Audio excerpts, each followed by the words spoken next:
ఆకొచ్చి ముళ్ళు మీద పడ్డా, ముళ్ళు పోయి ఆకు మీద పడ్డా అంట, ఆకే డ్యామేజ్ అవుతుందంట. మరి ఆకే లేనప్పుడు ఇన్ని ముళ్ళు ఏడికెళ్ళి ఉట్టుకొస్తాయి అమ్మ, నాకు అర్థం కాదు. అదే కదా, ఇప్పుడు ఆమె లైఫ్ ఆమె బతుకుతుంది. ఆమె లైఫ్ లో ఏమైనా అడిగిందా మిమ్మల్ని? నీ ఇంటికి వచ్చి అడిగిందా, నా ఇంటికి వచ్చి అడిగిందా? నాకు మంచితనం ఏముంది, చెడుతనం ఏముంది? మీరు నాకు పెట్టండి అయ్యా, చేయండి అయ్యా, చేసుకుంటది. ఆమె ఇష్టం, ఆమె లైఫ్. ఆమె సచ్చిన రోజు ఆమె చేస్తుంది, పుట్టినరోజు ఆమె పుట్టింది, బతికిన రోజు ఆమె బతుకుతుంది. చేసుకుంటది, బతుకుతుంది, ఇష్టం వచ్చినట్టు ఉంటది రా బాయ్. నువ్వెవరు అడగడానికి? నీకేమంత హక్కు ఉంది? ఫ్యామిలీకి కాదుగా, బొచ్చు కాదు, ఎవ్వడికి హక్కు లేదు. ఒక అమ్మాయి లైఫ్ లీడ్ చేయాలంటే దాని లైఫ్ దాని ఇష్టం, ఎట్లయినా లీడ్ చేసుకొని, లంజ చేయని, దొంగ చేయని.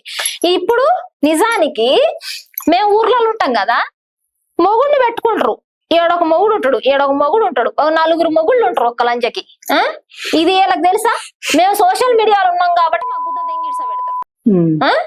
అదే కదా రియల్ లైఫ్ లో మేము చూస్తాం. మొన్న ఒకసారి అయితే పెళ్ళాం కూతురు లంజతనం చేస్తురు అని మొగుడు పక్కన ఊరేసుకొని చచ్చిండు ఒక దగ్గర.